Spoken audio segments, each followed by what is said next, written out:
de Apocalipse, capítulo 12, versículos 1 e 2. Nós não vamos abrir por causa do tempo, nós já lemos nas semanas passadas, nas duas reuniões passadas, ali tem uma mulher que está grávida e está para dar à luz. Essa mulher representa a igreja.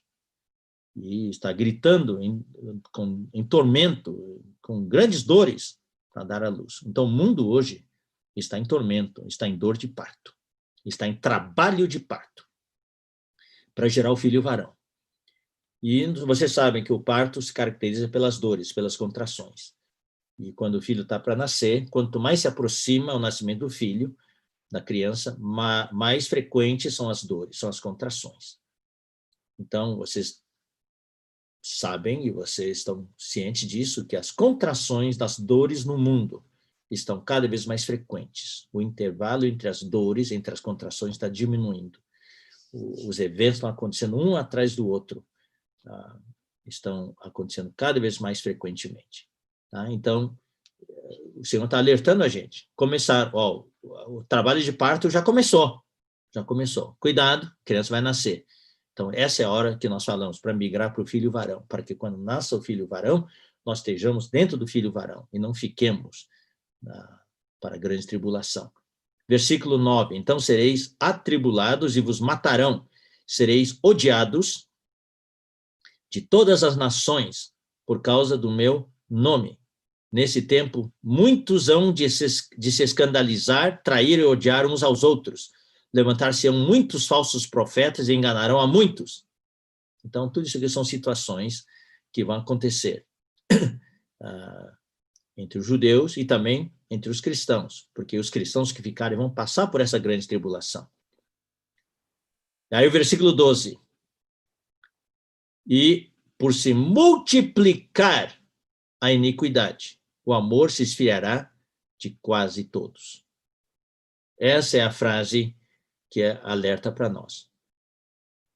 Claro que durante a grande tribulação vai haver muita perseguição, muita morte, assim por diante. Mas esses versículos são antes, né?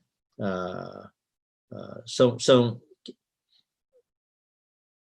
antes da grande tribulação, como é que eu vou dizer, são as dores de parto que precedem a grande tribulação. Tá? Então, o mundo inteiro vai ser de engano, então haverá esses itens que eu falei, que eu li agora há pouco nos versículos 9, 10 e 11, né? Tribulação, mortes, ódio entre as nações, olha só, os judeus vão ser perseguidos, o movimento anti-sionismo está aumentando cada vez mais, o ódio contra os judeus nos Estados Unidos, existe muito disso, embora eles dominem a economia lá, mas os judeus são muito perseguidos lá também. Há um desprezo, né? E no mundo inteiro o neonazismo está surgindo, está cada vez mais forte, o fascismo, todas essas coisas.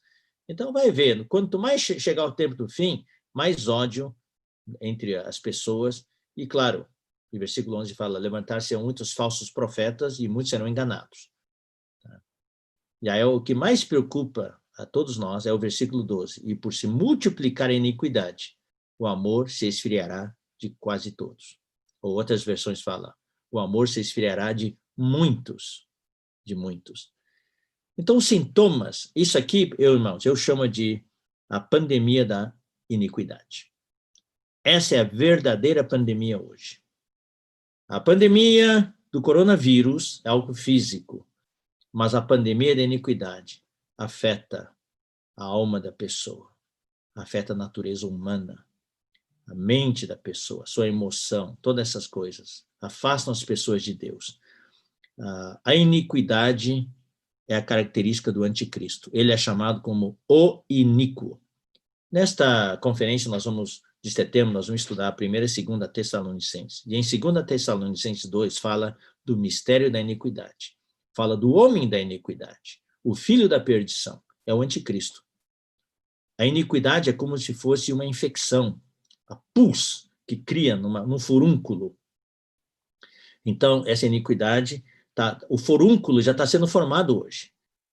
Então, está doendo, está infectando todo mundo. Por isso que eu falei, é um vírus, o vírus da iniquidade. Está se multiplicando, está se multiplicando.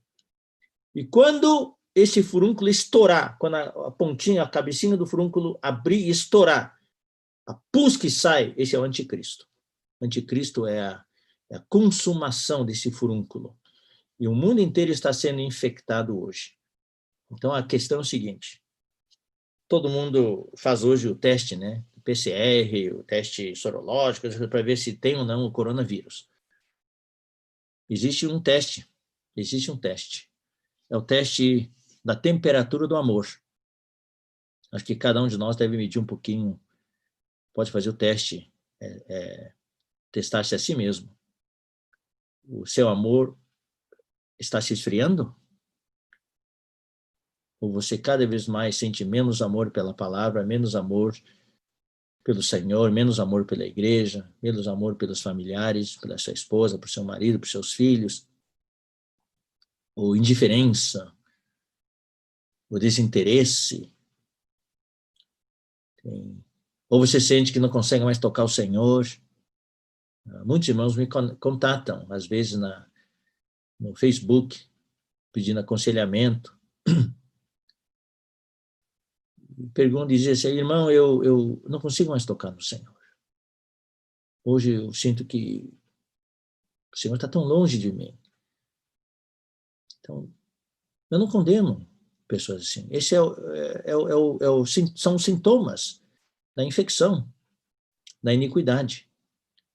Então, por se multiplicar a iniquidade, a Bíblia fala, o amor se esfriará de quase todos. Essa é a estatística. Essa é a curva da transmissão. Só que, irmãos, eu não quero fazer parte dessa curva. Eu não quero fazer parte dessa estatística. Então, daí eu lanço o item número 8. Para podermos perseverar até o fim e ser tomado. É o quê? É exercitar o meu espírito. Eu preciso exercitar o espírito. Porque a única solução contra o vírus é o fogo. Para matar. É o fogo. Então, é exercitar o espírito e não deixar o fogo se apagar. Você lembra uma conferência de jovens? Esse foi o tema, né? Fogo não se apagar. Esse foi o tema de uma das conferências de jovens. Então, eu quero exercitar o meu espírito. Eu não quero deixar o fogo se apagar. Por isso que o Timóteo, o fogo dele estava se apagando, por causa da situação lá de Éfeso. Paulo falou para ele, você precisa reavivar o fogo, reavivar a chama do fogo no seu espírito. Você está deixando o fogo se apagar. Então, eu quero ler com vocês Daniel, capítulo 7. Daniel, capítulo 7. Versículo 25. Fala de uma das ações do anticristo. Todos os capítulos aqui, Daniel capítulo 7, Daniel capítulo 4, Daniel capítulo 8, Daniel capítulo 9, tem trechos que falam do anticristo. Então aqui, versículo 25, é uma das ações do anticristo. Ele proferirá palavras contra o Altíssimo. Esse é o número 1. Então hoje, você pode ver, muitas palavras são faladas contra Deus.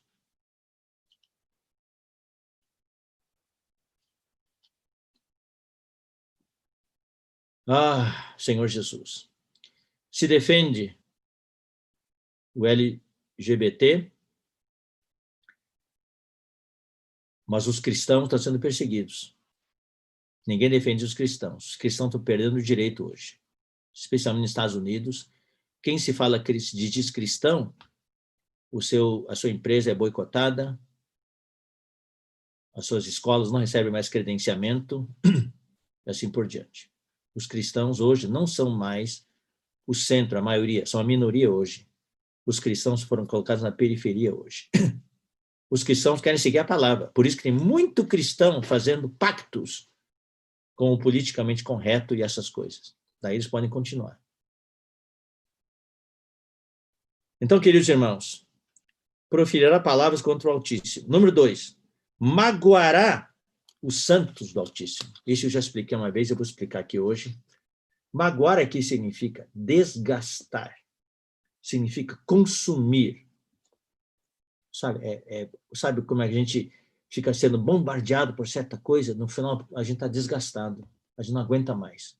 A gente é consumido por dentro.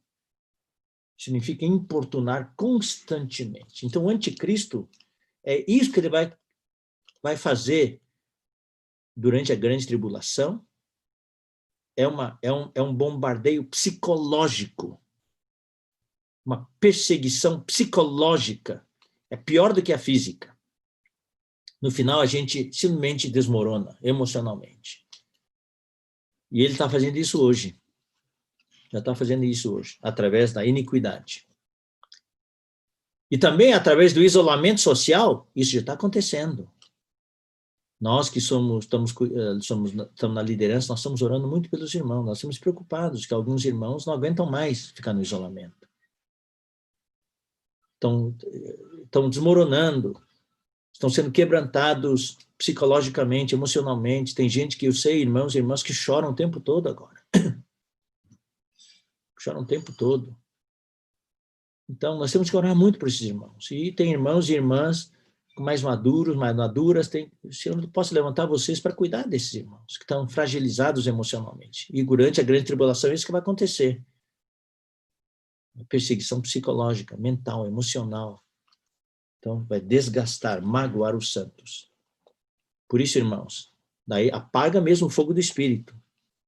Só, irmãos, para aguentar, só tem um caminho. É ter o Espírito forte. É ter o fogo aceso. Exercitar o Espírito. Por isso que é importante invocar o nome do Senhor desesperadamente. Ó Senhor Jesus! Ó Senhor, todos os dias. A gente sofre ataque e já invoca o Senhor. Orar-lhe a palavra. Orar-lhe a palavra, repetir a palavra, os fatos espirituais, o que Cristo realizou, o que Deus nos prometeu, as promessas de Deus, sabe? Isso é que não lava-jato, assim, aquela máquina, né? De lavar carro, vai lá, lavar calçada, limpa todas as manchas que o inimigo quer colocar.